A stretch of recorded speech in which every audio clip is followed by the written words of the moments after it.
The daily star ওরফে Delhi star, এটার প্রতি আর কত ধৈর্য ধরা যায় একটু বলেন তো? কত ধৈর্য ধরা যায় এই টিভি চ্যানেলটার উপরে? প্রথম আলো আর ডেইলি স্টার পুরো বাংলাদেশের যে পত্রিকার যে অবস্থা, যে মানিজ্যতা আছে সেটাকে খেয়ে দিয়েছে। এই পত্রিকাগুলো, এই প্রথম আলো আর ডেইলি স্টার, এরা মনে হয় যে বাংলাদেশে নাই, আর এখন মনে হয় ভারতে। এমনভাবে নিউজ করে মনে হয় যে এগুলো বাংলাদেশি কোনো মিডিয়া না, এগুলো সব হচ্ছে ভারতীয় মিডিয়া। এমনভাবে তারা নিউজ করে, এমনভাবে যা লিখে। আপনি দেখেছেন গত 2-1 দিন আগে ডোনাল্ড ট্রাম্প এবং মোদি একটা বৈঠক করেছেন, এবং সেই বৈঠকে ডোনাল্ড ট্রাম্পকে ভারতীয় একজন সাংবাদিক তিনি জিজ্ঞাসা করেছেন যে বাংলাদেশের পট পরিবর্তনে আপনাদের কোনো ভূমিকা আছে কি না। এরপর ডোনাল্ড ট্রাম্প তিনি বলেছেন যে তাদের পট পরিবর্তনে বা বাংলাদেশের পট পরিবর্তনে কোনো ভূমিকা নেই আমেরিকান।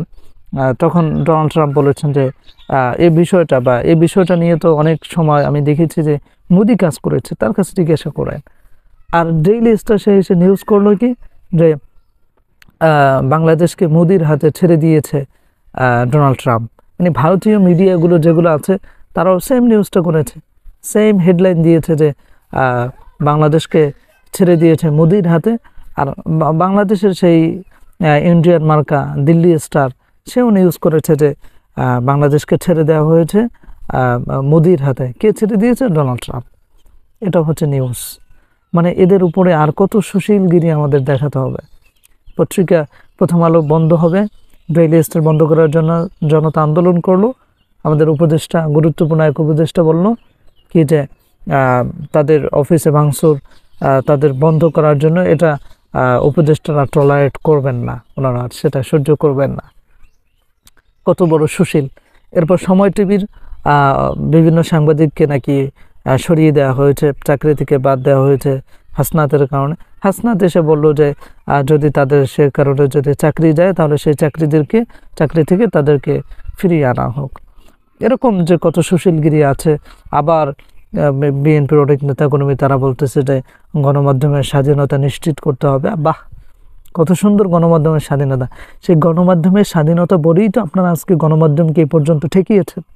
তাহলে কীভাবে গণমাধ্যম বাংলাদেশের বিরুদ্ধে নিউজ করার সুযোগ পায়? যেদিন খুনিয়ে হাসিনা যেদিন চলে যাবে সেদিনও পেপার পত্রিকায় কিছু পত্রিকা নিউজ করেছে যে প্রধানমন্ত্রী সে অত্যন্ত ধৈর্যের সাথে সব কিছু সামাল দিচ্ছে।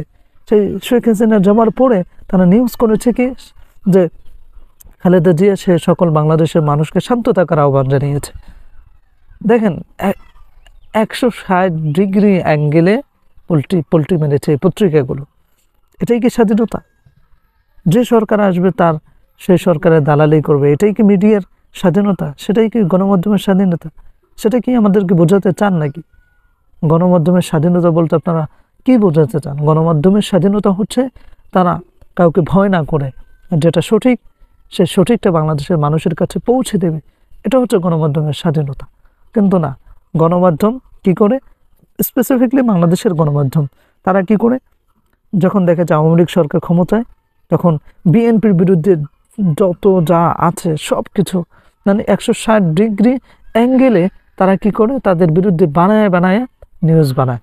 সঠিক হোক আর ভুল হোক, নিউজ দিয়ে দাঁড়ছে চালিয়ে দেয়। আবার যখন আওয়ামী লীগ ক্ষমতায় থেকে নেমেছে আমরা দেখেছি কি গণমাধ্যম একেবারে যে দাঁড়ছে আওয়ামী লীগরে শেষ করে দিচ্ছে, একেবারে নিউজ করে।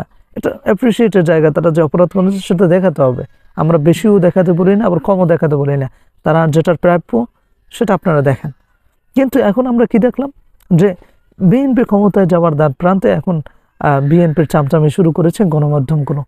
এবং টিভি টকশোগুলোতে আগে দেখতাম যে বিএনপির নেতাকর্মীরা গেলে উপস্থাপক এবং উপস্থাপিকা যারা আছে তারা বিএনপি এবং জামাতের নেতাকর্মীদেরকে নিয়ে তো টকশো করার তো কোনো সিস্টেমই নেই।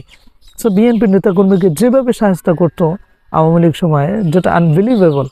এবং এখন আমরা দেখেছি কি এখন এই কয়েকদিন আগে doctor ইউনূসের press secretary Shafiqul Islam সে গেল একটা টিভি টকশোতে, সেখানে রুমিন ফারহানাও ছিল।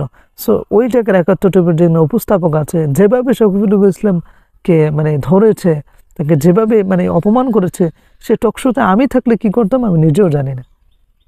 আর রোমেন ফারানা পাশে বসে বসে হাসছে, তাদের পক্ষ নিয়ে তারপরে তারা কথা বলছে। এটা হচ্ছে গণমাধ্যমের স্বাধীনতা।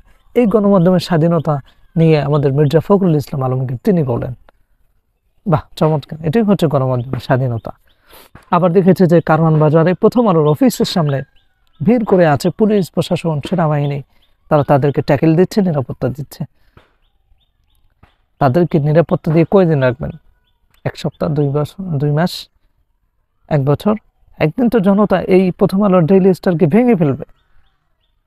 শুধু আপনার কতদিন তাদেরকে পাহারা দিবেন? কতদিন? সো আমি ডেইলি স্টার এবং প্রথম আলোকে আমার জায়গা থেকে বলবো যে এখনো সময় আছে, সঠিক নিউজ করেন, বাংলাদেশের মানুষের জন্য নিউজ করেন। যদি বাংলাদেশের মানুষের কাছে আপনারা ভালোভাবে থাকতে চান, আর যদি আপনারা এইভাবেই চলতে থাকেন ইন্ডিয়ান মার্কেট স্টাইলে, তাহলে জনগণ আপনাদেরকে বেশি আর বাংলাদেশে রাখবে না, লাথি মেরে তারপরে ইন্ডিয়াও পাঠিয়ে দেবে। So be careful.